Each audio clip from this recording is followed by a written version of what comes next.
Right Pack Radio, a podcast produced by Winding Trails Media for writers by writers. Writers, agents, and publishers, for the first time since the Gutenberg Press, find themselves lost in a maze of mystery as technology alters the shape of the publishing industry. Searching for Answers is a group of writers throwing pop culture, writing, and publishing into a crucible of clarity, passion, and humor. This group is the Right Pack.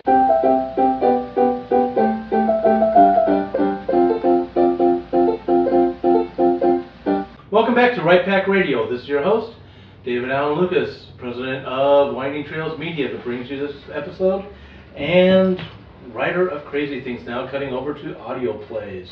And president of St. Louis Writers Guild. And president of St. Louis Writers Guild, as if I don't have enough hats. Thank you. And with me today is my lovely co-host, Kathleen Kayende, paranormal romance author under the pen name Kaseka and Vita, and soon to be out of town at a writing workshop that I'm really excited for. Hooray! Melanie Kulani, a writer of nonfiction, science fiction, and fantasy, but since I'm currently now employed with another bill-paying job, my writing has slowed way down. Fedora Amos, I write Victorian whodunits like Jack the Ripper in St. Louis, and recently released Mayhem at Buffalo Bill's Wild West. You can catch me at the Central Library in St. Louis, 3 o'clock on July the 9th, where I'm going to talk about poisons. I want to be there. And by the way, before we go on to our next person, go to windingtrailsmedia.com, sign up for our newsletter, and you will always be informed where Right Pack Radio people are going to be at. As long as you guys tell me. Brad R. Cook. I am a steampunk author of the Iron Chronicles, which is the Iron Horseman, Iron Zulu, and soon to be Iron Lotus later this fall. And definitely check out A Clockwork Heart, my award-winning short story. Find them all at bradarcook.com. And you're going to be where in August or September? It's September. It's September. September at the Big River Steampunk Festival. I don't know. Maybe by the time this hits there, I can announce it fully. Oh, okay. But it's in Hannibal, what It's weekend? in Hannibal, Missouri on Labor Day weekend. Labor Day weekend. Hi, I'm Lee Savage, writer of erotica for the Truly Wicked, and I have recently started out a campaign, and you can find it on Facebook for more information, called Lee Savage's #Erotica Speaks, and we're currently seeking people that want to be interviewed for content that have some business within the erotic industry. So look us up on Facebook and send us a message. Okay. Does it have to be a dirty message? We're trying to put a positive spin on the erotic world. Okay, I understand now. So make it a nice, sexy message. Moving on. My name is Jennifer Solzer. I'm a children's book author and illustrator, currently working on my first self-published YA novel called Threadcaster. You can follow my self-publishing adventures through Instagram, Tumblr, Twitter, and Facebook by Googling Threadcaster, Thread like string, caster like magic. All right. Thumbs up. And today we are both celebrating and mourning the long passing of Charles Dickens, as well as... Well, he died in 1870. That was practically yesterday. When can grief stop? Okay. Anyway. Never. Also, too, we are going to be talking about creating the believable plot. So first off, some information about Charles Dickens. Well, I turned to the lady who's dressed like Charles Dickens today. Yes, well, I went to Victorian Society today, dressed as Charles Dickens, because I thought I'd kill two birds with one stone. And I wowed the people around here. Didn't I wow you? Go ahead, Yes. By the way, just Especially FYI, the cover for this, you can see it on YouTube and on Blog Talk Radio. You will be able to see our Miss Charles Dickens. They probably clicked on the photo to hear this. Yes, more than likely. You snap But not on necessarily. Dora's face to see. Well, you know, there were women who cross-dressed during those times, like Many. George Sand, Of course it sucked. and some of them were famous. What? I would. Of course it sucked. Yeah, well. But not for all the time. Yeah, actually, I had a question about that. This would be Yeah. from Charles Dickens' time, you might know. I was reading a not particularly accurate Victorian romance. And there are some things in it that I know aren't accurate, but one of the things they had was a whole, like a gentleman's club. But in this gentleman's club, everybody, from the servants to all the people, were all women that were living their lives as men. They were all dressed up and they were all passing, basically. And while I'm pretty sure that this particular thing is an invention of the author's imagination, I was kind of curious how common the equivalent, successful or not, I guess you'd only know if they were not successful, women masquerading as men to do business, or at least, seriously passing as men, at least for part of their lives.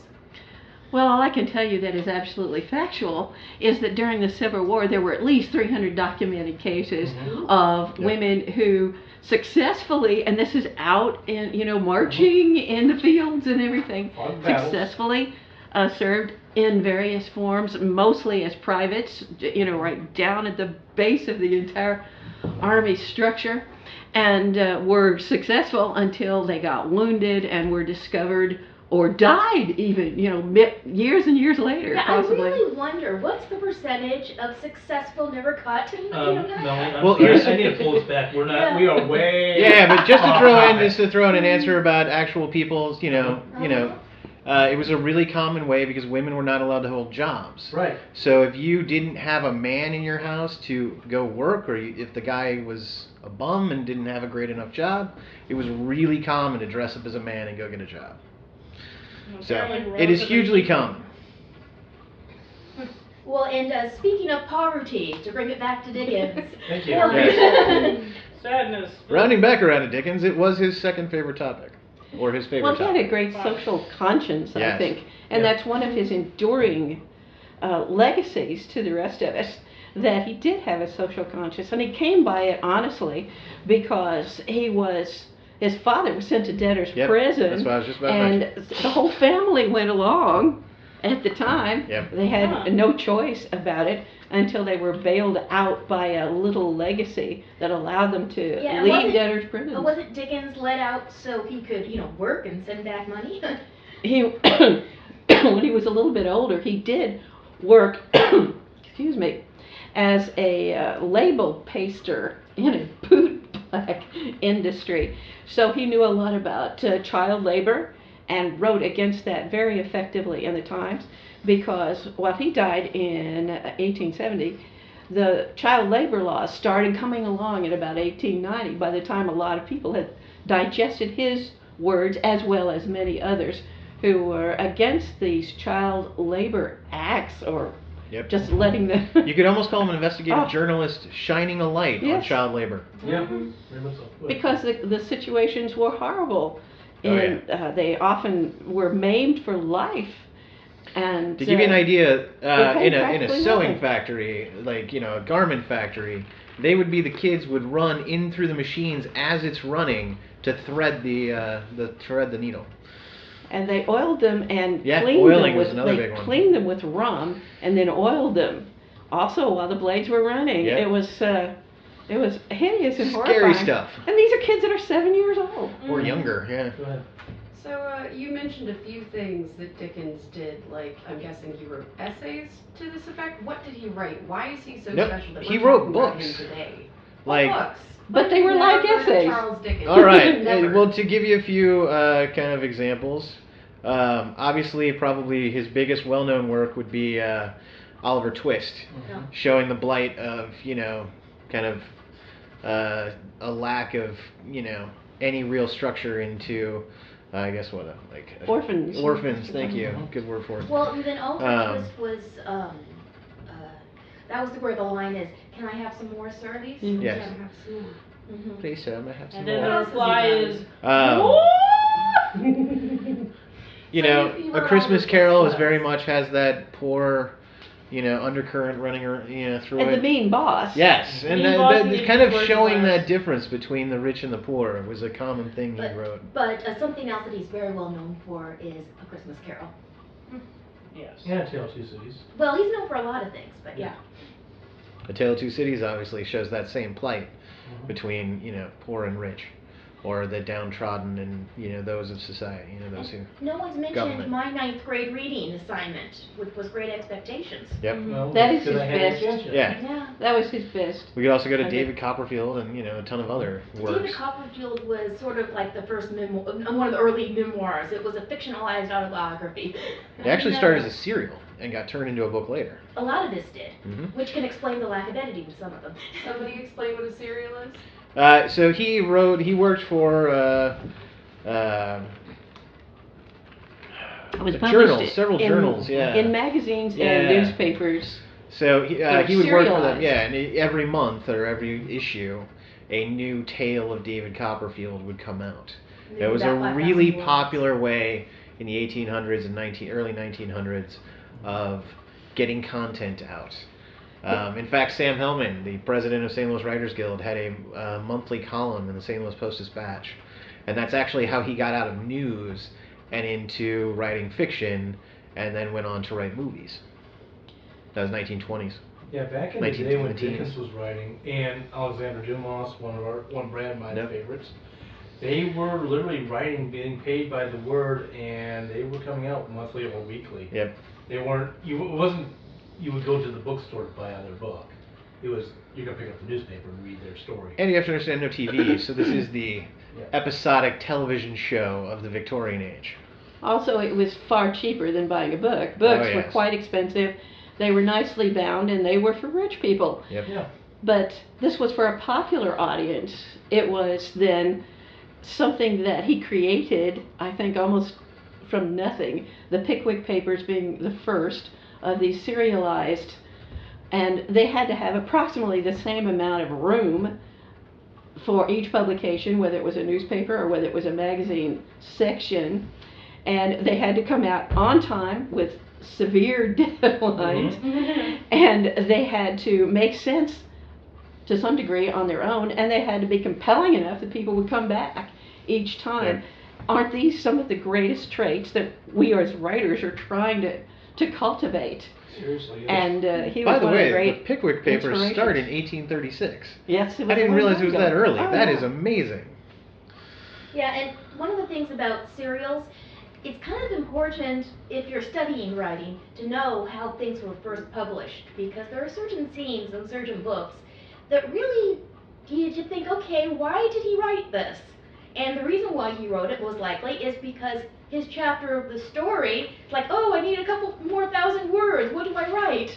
So you put in a scene that doesn't really go there to fill space, and you make it entertaining, and you make sure people don't stop reading. But yes, this incredibly interesting character that you just created doesn't appear in the rest of your story. And Dumas made an entire career out of that. And I think Dickens has one of the most charming characters like that ever, the aged parent in Great Expectations, who is deaf, and his main pleasure in life is listening to his son set off a little cannon every day. I mean, Yes. that is, I think, a great little image, and the character is not important in the rest of it, but it sure is fun, and it shows how quickly and how elegantly Dickens could draw a character. It amazes me how many times this happens in Victorian literature. A cannon gets fired off at a certain time every day. I can only imagine sitting around in the Victorian age and just hearing all these cannons echo across town. Had to be fun. Well, Maybe a they're lot of always- people couldn't afford watches. I know. So They- that's how you knew it was 4 o'clock. Exactly. Obviously, it was the people living on top of the house next door to the Mary Poppins family. Exactly. And they were the ones that were setting off the cannon, and Dickens and all of his contemporaries were trying to explain what that sound was. Just real quick, one of the things, obviously, that Dickens must have done is write believable plots. Yes, I know, I'm segueing right back to our topic. That You're part. keeping us on topic. It's a good I'm thing. trying to, but that's all right. Otherwise, we won't. It's like herding cats. However, goddess Freya ever did that in Norse mythology, I have no idea. Well, she was a goddess. Yeah. But in seriousness, Dickens could have gone down the road that some writers do, which is they put forth the social issue they want to talk about, and he failed to entertain, he failed to tell a true story around it, which Dickens obviously did. What are some of the things that you think, how did he create the believable plot and be able to run on that on serial? Well, the essence to creating a believable plot, whether you're Dickens or you're J.K. Rowling or anyone sitting in this room is to write believable characters. Because human beings, as brains and hearts and minds that we are, we know people, we know emotions, we experience those every day, and if we believe the person on the page is experiencing similar emotions and feelings and thoughts and motivations, then we will follow them any number of ridiculous places. Mm-hmm. The perfect example is is Luke Skywalker from the original Star Wars trilogy. Star Wars is a crazy fantasy sci-fi wonderland with people riding giant animals and spaceships and using science magic to move things with their minds and project their thoughts. But Luke is a farmer, and the wide-eyed wonder and confusion and concern that he experiences throughout the film allows us to ride him around as our vehicle and experience all the rest of the fantasy elements without being confused or upset or having him spin us loose. It makes you want to be a Jedi. It makes you want to be a Jedi. The suspension of disbelief always hinges on whether or not the characters are behaving the way that our intuition feels like they should. And 30 years later makes him stare at Rey and not say a word. Anyway. For a number of months. Yes. I'm hoping. I don't know. We'll see. So the other thing I was going to mention is, in terms of creating a believable plot, is just like today's authors, take your pick from Clancy to Dan Brown to any of the contemporary authors. They're pulling from stories from today's news. Dan less so, but But and that's what the table, Brad. and that's what Dickens did.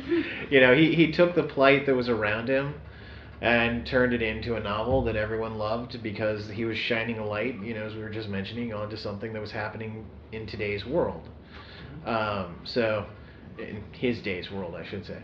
But people still do this today, and it's become huge successes because they write what we call contemporary. Well, it sounds like he wrote timely fiction, not just fiction with, a kind of message to kind of illuminate issues that were going on at the He loved timeless themes, yes. Mm-hmm. His characters were so appealing that they spanned the Atlantic Ocean because his universe was universal. It was not just in London or just in England. People would go down to the docks in Boston to find out what happened and to find out if little Nell was still alive or had he killed her off and what happened to her, because he created characters that were that lovable and that important to people.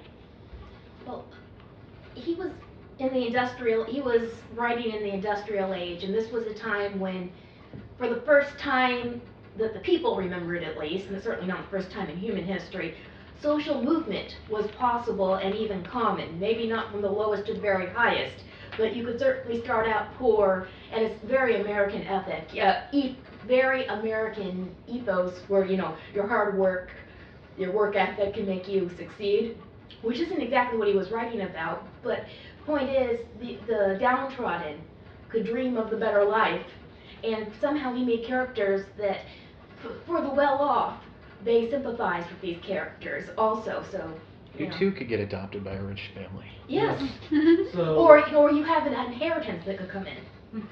So beyond believable characters, unless you get something. I was going to derail things a little bit. I was trying to put us back on the rails. It was a different rail in the same track. Okay, then I'll let you take the freight car that way and see if you can run through. We'll look back at the next crossing. Yeah. All right. So, Okay. all right, the slap's going down for a minute. So, we're talking about creating believable plots, but there's something that is serialized today. We call them soap operas that have plots and are engaging and make people want to know what happens next, but they are not believable plots if you are a sane person and have logic and reasoning that are working. Wait. You mean my twin doppelganger? You have amnesia. Why are you talking? Yeah. My twin has amnesia, but got my wife pregnant. His twin brother has returned and replaced him. Daughters, something else. You don't complain until the money from your plastic surgery is paid up. Exactly. So how do you make your plot believable while still making it all those things that we do admire about soap operas, like addictive and something people want to see again and again? Well, taking it back, to kind of throw it out to Jules Verne, who wrote some really crazy stuff back in the Victorian age, but still kept it kind of grounded. I mean, if you look at a lot of his books and his stories, there is a huge element of fantasy running through it. But as we were saying, a lot of his characters are grounded in that day. I think part of the reason why Harry Potter succeeds today, even though it is completely devoid of the real world. He does not. He interacts with the Muggle world on a very limited basis, but he himself is very grounded. He's very rooted in an everyman kind of a thing. We can all relate to not liking our family situation, not feeling kind of ostracized at school and maybe not the coolest kid or anything like that. Yet we all don't have Voldemorts chasing us, thank God. Or do we all have our own demons? I think we're mixing up two things. Believable does not mean realistic. Yes. It means believable in its own context, in its own world. Correct. And that could be the world of science fiction or the world of the past. It simply has to be true unto itself, not true to the world at large or things the way they are today. Perfect. Go ahead. So how do you do that? Well, how do you either do that or how do you avoid tripping it up? And also, what was Jen gonna say? Jen. No, nothing. It's fine. Melanie. Okay. How you do that, I think the difference between authors that do that and authors that don't, authors that do it realize in their own minds, maybe subconsciously, most of the time not subconsciously, how their world works. And once they have in their minds how their world works, they stay true to that. So if there are flying dragons in their world, a flying dragon will be believable. Mm-hmm. But that flying dragon is not going to be blown up by a spaceship. Or maybe. Well- Or Pern. Okay, that's unless there are spaceships in your world. You have to follow the rules of your world, whatever those rules are. The deal is that your world needs to feel like a real place that actually exists. It needs to be predictable And a place to where some you want to degree. spend time. Yes, Yes. and that, again, I'm going to go back to my original point, has to do with the characters. Have the characters be surprised by things that are surprising. Have the characters expect things that are expected. And we as the reader are willing to follow along with that journey. Now, if you're in a fantasy novel in which spaceships are not expected, and a spaceship shows up, you can put that spaceship in there, but your character better say, "What is that?" And then have the plot revolve around that aspect. If a spaceship shows up in a place that doesn't expect to have a spaceship, and the character goes, "That's weird," and then continues on with his daily routine, then the reader says, "No, that's not how people act. No, that feels wrong to me. I'm losing my faith in this author, basically. I'm losing faith in this book to know what it's doing, and that's making me not believe it." That's a believable plot. You brought up Harry Potter earlier and how Harry is the vehicle through which the reader, who does not experience magic in everyday life, unfortunately, encounters and experiences this magical world. And he's surprised by a lot of things because they're not part of his context, just as they're not part of our context. But his reactions are like ours, but everybody else who's grown up in that situation, their reactions are how you know what's normal and what's not. Like Ron. Ron shows, Ron grew up amongst the, wizard world. So as he and his brothers and everything else run through Diagon Alley, they love it. They love everything they see. They're a part of it. Yet Harry's looking at everything for the first time with kind of this wonderment. It's very much how it becomes that believability. Well, we build our world and our understanding of a plot the same way that any person inside that world would build an understanding of their own environment. They take cues from their fellow humans, so that would be your characters. They observe the details of the world that's in them, and they fight to understand the rules that they have to follow in order to fit into it. And those are all the things that we mentioned on what it takes to build a believable plot. It's like you need good characters, you need a grasp of what's around you, and you need to know what rules you have to follow in order to continue to stay in it and keep your reader in it with you. I think, we're talking about believability here, and not to start any kind of fights or anything, but I think one of the reasons. Go ahead. I think one of the things, like, something I find completely unbelievable is the whole ancient alien, kind of thing. And the reason I throw this out is because we have a culture right now that's kind of really believing this. The pyramids were built by them, whatever. And I find that hard to believe because, as you were saying, in a world suddenly a spaceship shouldn't show up. So I have problems believing that these guys who are brilliant mathematicians and everything else and could easily just align up there. You did not believe in Puma Man? No. Puma Man is the son of gods from the stars.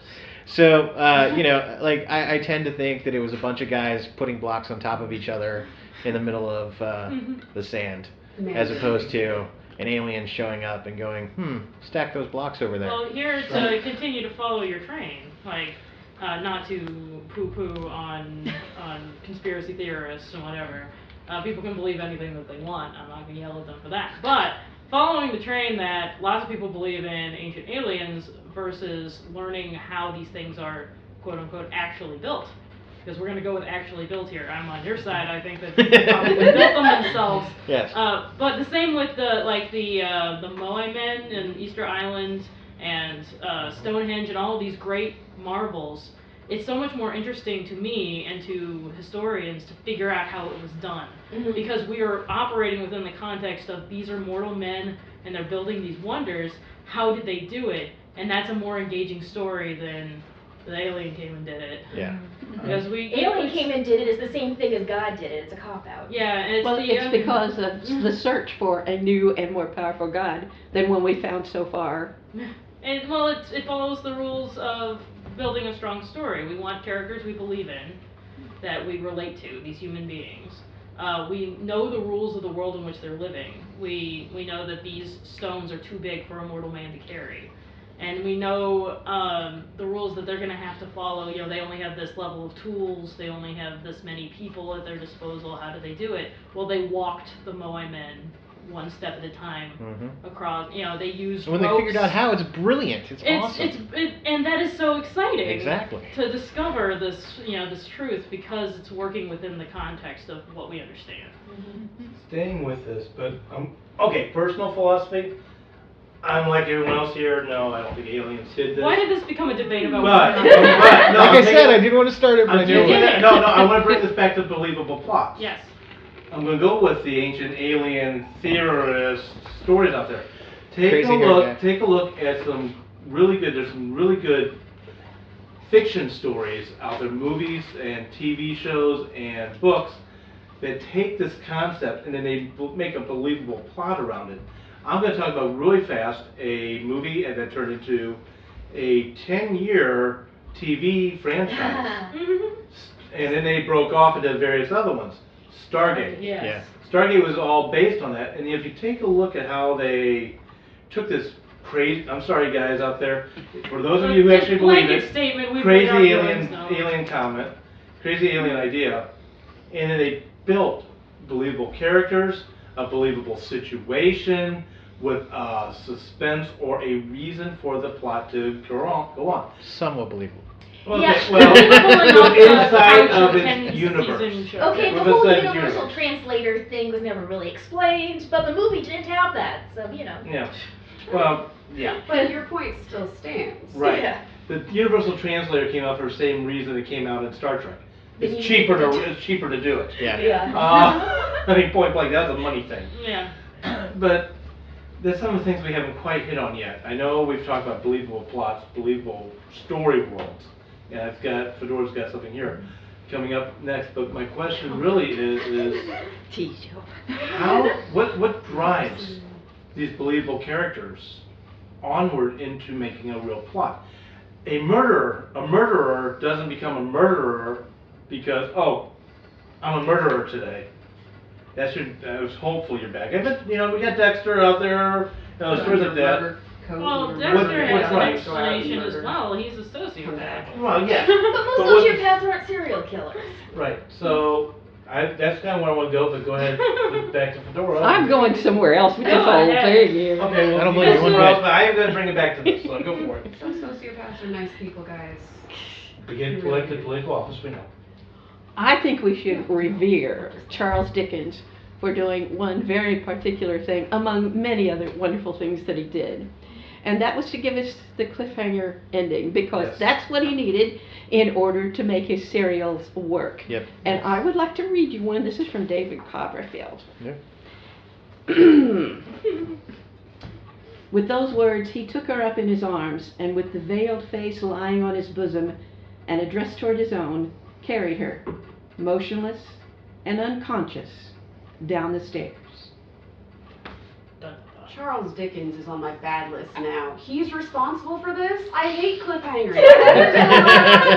But which is why the reader always turns the page or waits for the next episode. This is why Yeah, I don't let's watch do it. things as they're coming out, because I can't stand cliffhangers. I get so nervous, and so just attention is But too that's much. what causes you to binge watch and binge read, right? Yes, that's why I'm like 10 seasons behind on Criminal Minds. I know I'm good. The cliffhangers are gonna happen, but I can handle them, because I can immediately go to the next episode. The cliffhangers really came out of serials. I don't know if Charles Dickens created it, but Pretty much. yeah, but it definitely came out of being a serial writer because you wanted the people to come back and buy the next episode in the paper. You know And what sucks, though? wouldn't that do you? I mean, if you're wondering about why she was unconscious and he was carrying her away and what that was all Well, I about. assume you already know why she's Yeah. unconscious. I but- can't even hate him for it though, because it's really helpful to have cliffhangers, a question that is left from one chapter to the next to bring the readers forward. I use them. I don't hate myself for it. Yes, you do. No, I hate cliffhangers for it. But I appreciate them for what they do. It's They're really like- good for It's storytelling. like going to the dentist. You don't wanna. It's not fun, but you have to because dentists to. are important. I love cliffhanger endings. Yeah. I do too. Endings. Well, non-endings or whatever, but Chapter ending. I love having to wait several months to find out whether or not Jon Snow is alive or dead. It gives me that time to kind of hang out and read all the fan theories and everything like that. I'm sitting back totally curious as what Luke Skywalker is going to do with Rey in the next one. I gotta wait. Has You her know. arm given out yet? Yeah, exactly. I gotta wait a year and a half for this still, so it's not fun, but I don't mind. Well, and soap operas have built their reputation on cliffhangers. Why else would they have people come back the next day? Yeah. But it's unfair for those of us that don't like cliffhangers when the show gets canceled Yeah. Now that is wrong. and they didn't Yeah. sum it up at least for us. Don't even get me started about Space Above and Beyond. Oh, It makes me yeah. so mad. Yes. Especially if they know that they're going to be canceled. If they know they're going to be canceled, they should at least Mhm. tidy it up there for us. But, so you have to remember too with that aspect. As far as radio shows and TV shows and that, you have the recording/filming occurring one day, and the decision to cancel that is months later. So. For writers of novels on this particular subject, Holly Lyle has a class called How to Write a Series. And in that class, she mentions that sometimes, you'll be writing a series and you'll have an endpoint in mind, but then the publisher will not want to publish anymore, so your series is going to be done. So it's always good to have an endpoint that you can get to within a book, if possible, when you're writing a series, because you never know when life is going to happen and you're not going to be able to finish the series the way you want to. The saying goes that you sell your next book by the end of your last one. Yes. Uh-huh. So who is this person and how do you attend their course? Holly Lyle, she's got online courses. They're really good. I think it's hollylyle.com. You can look up her name, HOLLYLISLE. She writes sci-fi fantasy, and she has a lot of web courses for people that are really helpful. They have videos and things to read, just wonderful. Now, I have to say I completely agree with this. I like when one story ends, but I know it continues. Like there's definite, feelers going out that it's going to continue, but there is a definite ending to the story you just told. The Iron Chronicles is a trilogy. I knew it was going to be a trilogy, so Iron Horseman in and of itself is a complete adventure. Iron Zulu in and of itself is a complete adventure. Yes, there's a cliffhanger type thing at the end. A teaser. There's a teaser at the end of Yes. Iron Zulu that directly leads into Iron Lotus. and I did that on purpose. But the point is that Iron Zulu as a story is completely contained within that. There's no need to kind of, you could read Iron Zulu and be happy without having read any of the other books. You can read Iron Horseman and never read another one, and you're going to be good. You can read Iron Lotus and not have to. Well, you kind of need one little thread, but I tell you that in the beginning, so you're all good. From the last book. But I like when a book is contained, but then there's still that cliffhanger that pushes you and says, I want to know more. Well, if it isn't finished to some degree, you're never going to sell it. Exactly. Right. Well, Charlene Harris has, over the course of her career, several series, and her probably most well known is the True Blood series. That's what it was called on It's the Suki Stackhouse novel. Suki Stackhouse, yeah. Right. But in the Suki Stackhouse novels, I have no idea if this was in the TV show or not, but the point is, the main characters of one of her other series has a little cameo. So you got to find out what happened to them. So they're still around. Kind of sneak it in there. Yeah, and it Well, made sense for the plot. If you can't, this is why short stories were invented. Not really, but put a short story out, tell me what happened, nice little self-contained whatever, and be done with it. Is how you create a believable plot different for short stories than it is for novels? Is there less going in, or is there more that you have to keep in mind going in? I personally believe that for any short story, you still have to have the arc of a beginning, a middle, and an end. Even though that might be a day, it might be an hour, it might just be 5 minutes that story's taking place. It still has to have that beginning, that middle, and that end. So I would say yes, that you still need to have that. I would agree. But maybe it's more contained. There's It just is a main plot, not streamlined. subplots. Yeah. Fewer characters. Yeah. Fewer characters, one main plot, sometimes a subplot. Is characterization as important, or can you have characters that are literally just vehicles for the reader to experience a short event or scene? Well, how short is your story, though? Yeah. I think you need to be believable, even if the only thing we get from this character is that he's lost and missing a shoe. We gotta make sure that character, we don't know his history, we don't know his lineage, we don't know his motivations, except for he's lost. I think we can all identify with being lost. It has to be relatable in It's some relatable fashion. Yes. because I have put down books so many times because I just do not want to follow the character I'm stuck following. I put down books that I was almost enjoying because it's like, oh man, could he stop being, could this character stop doing this? Did he really say that? That kind of thing. And usually all it takes is the straw that breaks the camel's back, and I'm like, okay, I'm done. That's enough. Very true.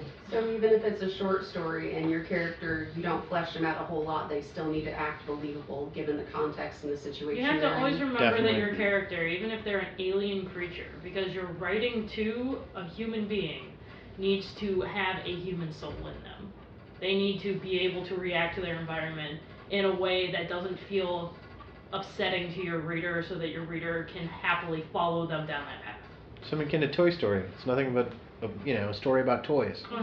Or Wall-E. Or Wall-E, or any Wally's any a of perfect these. example Yeah. because Wally is basically a garbage compactor. Exactly. There's nothing to him But but he a has a big soul. pair of eyes. But we identify with him because he's got a pet cockroach and he falls in love with another robot, and it's just so sweet. It's like we feel for him because we can see the emotion, we can see the character, And ourselves. and ourselves in that character. The Pixar film Wall-E. Yes? Yes. Yeah. Are there We've been- others? Yeah. Well, if we spell it W-A-L-Y, it could be a lot of characters. Okay, I good wanted point. it stated for the record Yes. what we were talking about. Yeah, but we've all been talking around this, so maybe the key to believable plots, in addition to believable characters, is the answer of basically if you were dropped down into this world, could you figure out, could you function, and how, if given the premise of the world, whatever the premises are the people behaving believably and predictably, given these stimulus, are they doing reasonable things? That's what makes it believable or not That's believable. one thing. Absolutely. To bring us back to Charles Dickens and sort of reiterate the point by example, let's grab Ebenezer Scrooge for a second. I was just about to say that. I love it. Go for it. Ebenezer Scrooge is a heartless jerk who sits on his throne of wealth and doesn't pity anyone. He is mistreating all of his staff members, including the plucky and incorrigible Bob Cratchit. Daffy Duck. He is the perfect Kermit the Frog, thank you. Or Kermit the Frog. Kermit the Frog. Ferengi, But don't Scrooge worry. McDuck was so awesome. Well, the point is that he's an unlikable person, but through the course of his story, A Christmas Carol, we see where he came from, and we understand why he feels the way he feels. We see his tragedies in his life. We see him coming around. Like, he has a real visceral arc, because we show him becoming jealous of his employee that he mistreats and thought he was so much more important than. He's jealous of that family he has and the love he sees in that family. Of his and then, partners. And when he when he sees a future that is exactly what he thinks he wants at the beginning of the book, movie, story, adaptation, play, then he realizes the horror of that, and when he decides to change his ways, we believe that he wants to change his ways, because we have taken a character, we have given him input, we have seen him adapt to that input, we followed him along that path in a logical way, to the point where his redemption feels like our redemption. And the reader believes he is making himself miserable. Yes. I've had A Christmas Carol on my shelf, meaning to read it for years now, and I want to go home and read it now. Please do. I can't. We're recording. I mean, after the recordings are done. I have Please many do. family members who read it once a year at Christmas time. My cousin Sarah, shout out if you're listening, I doubt you are, but if you are, shout out to you. She has parties where she invites people over and they read it together. That would be awesome. I That want to is have. It's a short enough book that people who read quickly can finish it in a sitting. Jen, do we have read aloud parties? That would be amazing. I read so slow, it'll take us a whole weekend. We do. We watched the Muppets version The Muppets version is the best of version. the Christmas Carol, the Barbie version of the Christmas Carol, and of course the Disney version of the Christmas Carol. Is it- Isn't that the Muppet version? No, No. Scrooge McDuck. Oh, Scrooge okay. McDuck. version. Yeah. However, you also then have the Bill Murray as Scrooge, which is quite good too. Yes, it is. I love Also, the Patrick Stewart version. The That's Patrick a good one, Stewart too. version. What's the name of that iconic 30s one, the black and white one? Oh yeah, with That's like the- that's the classic version. the I awesome can't think one. of who's in that one. Our kids ain't into that one yet, but So much we of watched it those we 3 watch. cartoon ones and Yeah. Muppet ones, and You could not watch them, read the book and watch them all. Feel To free. be fair, if you throw a stone, you're gonna hit A Christmas Carol adaptation. Yes. There are so many of them. I kid you not, I do watch the My Little Pony cartoon. They did one like 2 weeks ago. They did a My Little Pony adaptation of A Christmas Carol in an episode. And it's like, it's May. What are they doing and why did they do it right now? But they did, I kid you not. oh my gosh. I think that before we go any further about Charles Dickens, there's one thing that everybody has to pay attention to, and that is that he has the most wonderful, wonderful names, like Scrooge, for example. I mean, Reading him it's perfect. Ebenezer is just perfect. Or Picksniff. Isn't that a great name, or Is what? it Picksniff or Pickwick? It's Pecksniff is one. There's a Pickwick too, but Pecksniff is a. That's a great name. And Pip. He's a hypocrite. You know everything And it about sounds him just by his perfect name. just by the name. And I think the names are absolutely wonderful. And The that is Artful another. Dodger. I love The Artful Dodger. Of course, that's only a nickname, but Yes. good enough. Going back to Christmas Carol, just really brief, since one running nowadays is a radio drama production company. So, 1939, Lionel Barrymore and Orson Welles. Oh. And then in 1965, Sir Ralph Richardson are two known to have done it. There was also a Texas Shakespeare Festival that also did a radio drama version of it, and that was in 2014. So it's still occurring. Just to And add more It's a to perennial. it is the a perennial. bucket of adaptations you can hit with that stone I threw earlier. Yes. Yeah, a couple of Yes. years ago, I think I heard, maybe it was 3 years ago, I heard an adaptation on NPR some Christmas time. So that was, a radio play. And let's take all of this as evidence to show that Charles Dickens has written a timeless story. Yeah. Because it continues to be remade constantly, and every single cast of children's cartoon characters can slot themselves into different roles in it to recreate them in a 22-minute cartoon. Yes. Yes. Was there not even an Animaniacs version? I'm sure. I want to see the rest of it. It's a story with fantastic elements. Mm-hmm. Oh yes. Like the ghosts of Christmas past, present, and future. Uh-huh. Those aren't things And that we Marley. see every Don't day. forget Marley. Yes. Jake and Marley's chains. Mhm. Those aren't things we see every day, but the world, from what I gather, because I still haven't read it, is internally consistent, and the character growth is internally consistent with a human being and It's a with the world he's in. It's a contemporary fantasy. It's a magical realism. Everything's magical the same realism. except there's ghosts. And who hasn't had to stay late at their job when they didn't want to Uh-huh. on some holiday, or because your boss is like, no, you're going to sit here and stay and work. You heartless jerk. And oh yeah, by the way, you don't get to put more coal into the fire Be to cold stay and warm. miserable. Yeah. It makes me happy. So who hasn't had kind of a crappy work experience that we can all relate to? It's also a melodrama of the highest order. Look at Tiny Tim, Yes. who could not be more perfect Exactly. if he were an Yeah. angel already. Brad, you said who hasn't had an awful work experience? I was going to say, thanks to Charles Dickens and others, hopefully children. Oh, yay! This is true. Now we just lump it onto the teenager. Well, The teenager needs to learn to get down under the wheel like where he belongs. wow. Moving right along. It's a joke. I know. Joke. It is. So I'm going to take the plot to the last act, if you will, to borrow from Brad earlier, the last part of it, the end. What are some of the ways to make a unbelievable plot ending?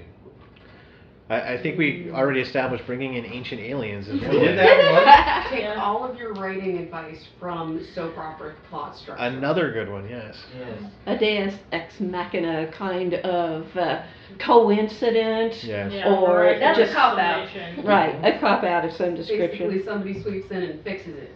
Or, it was all a dream. Or the timeline reset. Yeah. Although It's a there are kid some staring fun at a stories snow with globe. No.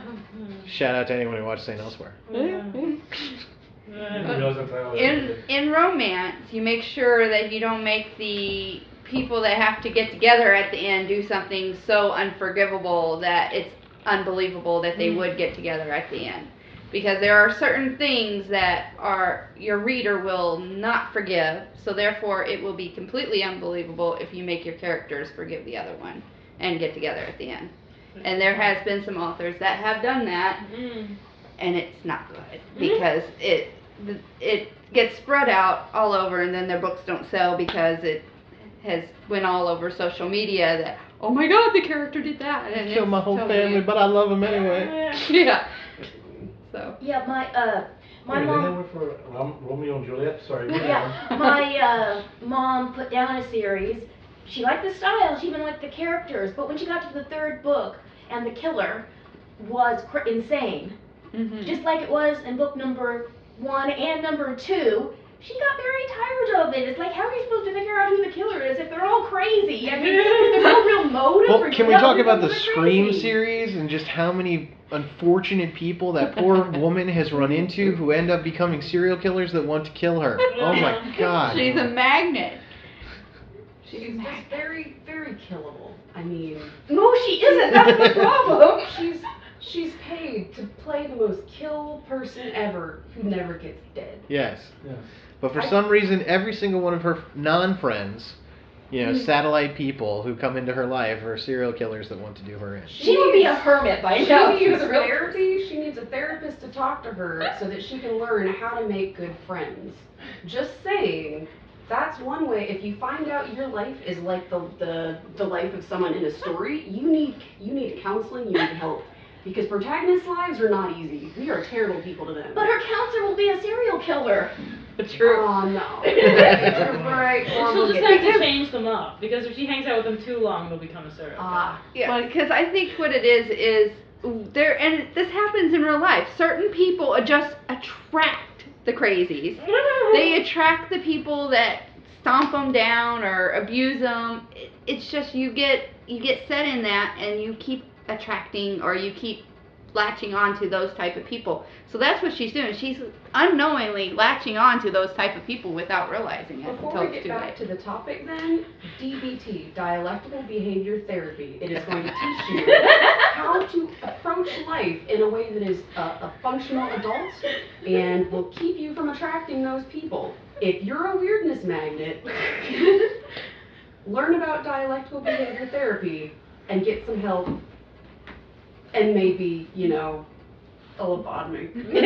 Yes, you Before, are the before I problem. turn this over to Fedora, which is where I'm going next, right now I'm really wishing Meredith was here for BMSW talk. She would not like me for that lobotomy. No, she wouldn't. Don't get a lobotomy, guys. It's bad for you. It's bad for you. Yeah, we could run some politics though. Go ahead. This I was think our- what we're talking about here is one of the key issues about plot from Dickens to right now, and that is that the writer's job is to create anticipation and uncertainty. Yes. Failing to do that is going to create boredom with the work, whatever it is. Mhm. As dramatist William Archer says, drama is anticipation mingled with uncertainty. So it's not what you tell half so much as what you don't tell, what you don't show, that the reader must internalize and make part of what they bring to the story. Real quick, and then we'll go right over to you. Alfred Hitchcock always was talking about show the gun, don't show the person being shot with the gun. Exactly. This concept is one. Also, like I keep always bringing it back to character and believe very strongly in character, but don't show the gun to the audience. Don't show the gun to the character sometimes. Right. Your characters are behaving like a normal human would, living in the world in which they live. You create this drama, you create all the anticipation, whatever, by either by manipulating how they perceive the world around them. Do they feel like they're in danger? Well, write that. Or perhaps we know they're in danger and they don't. And that's another way of doing it. And it's the way that makes that emotion real, makes that believable, is for us to care about the character first. The ticking time bomb under the table. Mm-hmm. The corpse under the table in I have Alfred Hitchcock. a counter. Can I do a counter? Uh-huh. Okay. Counter. It's an anecdotal counter. I was reading through Threadcaster, my novel. I have a printout copy that I read through and I edit with a pen, because that works better for me. And I was reading through it, and I stopped believing in the emotional story of my own characters. Ouch. There was a That's not point good. in the first, just after the first 100 pages, when the emotion story they weren't reacting the way that people reacted. They jumped to anger way too fast. They started crying way too fast. And that threw me, that made me want to put my own book down. Because I'm like, these people aren't real anymore. The situation, sure, they're in a location that would be heightened emotional location. We have a sick kid. We're in a slum town where everyone's dying and it's horrible and it smells. And that's an awful place to be, but instead of trusting my audience, and drawing them into this world and making them feel like they were there and have an emotional connection to this real place, instead I said, and then they got in a shout fight, and I expect the elevation of my characters' quote-unquote emotions to draw my people in, but I didn't believe my own characters when they were talking. So that's a place where losing faith actually did happen to me, both on the writer end and the reader end. Mm-hmm. And I wanted to say, if you want some good examples, look at some of the B horror movies out there. Oh. Oh, yeah. Because where you actually start to root for them to be killed because they are so unbelievable and so stupid that you no longer care whether that person makes it through the movie or not. You're like, please, just kill them already. Too I just- dumb to live. I just watched the 1973 version of The Wicker Man, Yay! starring the guy who would go on to do the Equalizer series on TV. And I was okay with the movie. It's not the best movie, but it's not horrible until the ending. And I'm not going to ruin it. Go out and see it if you really want to. But it's the most unbelievable ending I have ever seen. And it made me literally for the last 5+ minutes of the movie going, what? No, I'm literally just screaming at the TV at 2 o'clock in the morning. It was not fun. Gag me with a spoon was Yeah. my reaction. Yes. Well, I haven't heard that one in a while. Yeah. I I want to say this is a Geico commercial, but I'm not sure. But they made fun of exactly what you're talking about, which is a bunch of people running around, and this is kind of how you feel when you hit the unbelievable characters, the unbelievable plot, the unbelievable. Oh, I know which one, where they're running from the serial killer. They're running from a serial killer, and like someone's like, "Let's get in the car, let's drive away." No, let's hide behind all these chainsaws or whatever. You're like, yes, please do. So Yes, you please, just please do, because you're just the ending. End it here. And on that note, does anyone have any final thoughts? Yeah, I got a great ending. So, personal story about Dickens. I was not a reader in high school. I know, shocking, I'm a writer now, but I was not a reader. And one of the books we were assigned was A Tale of Two Cities. And anyone who's read A Tale of Two Cities will know that the first half of that book is boring. It's incredibly boring first half of the book. So anyway, it's English class, and I used to be able to kind of just skirt by and answer that weird question like, yes, I didn't read the book, but I can, BS an answer to you. However, it got so interesting that I read the entire second half of the book and loved it, and read every book after that, and never did the BS kind of thing again. And it's a very funny thing. Dickens totally did it, and I found it really amazing because the characters, the story, Tale of Two Cities actually does start to ramp up and get really exciting, and by the end, it's a page turner. But the beginning, the first half, is a slugfest. So. And I feel that way about Great Expectations. Though the beginning is not so bad, but I think that's his best work. My favorite, anyway. And on that note, tune in next week for yet another interesting tale in the writing industry. Thank you for listening. Have a great week writing. Right Pack Radio is a production of Winding Trails Media. Please visit Winding Trails Media at www.windingtrailsmedia.com for more information, and sign up for the monthly Winding Trails Media program to stay up to date with upcoming projects, episodes, and events. Do you have a new book coming out? Do you have a book series that you wish others knew about? Promote your books or author services on Right Pack Radio. Visit www.windingtrailsmedia.com or email us at advertising@windingtrailsmedia.com. Thank you for listening. The new theme songs for Right Pack Radio were written and performed by Meredith Tate. All copyrights remain with her.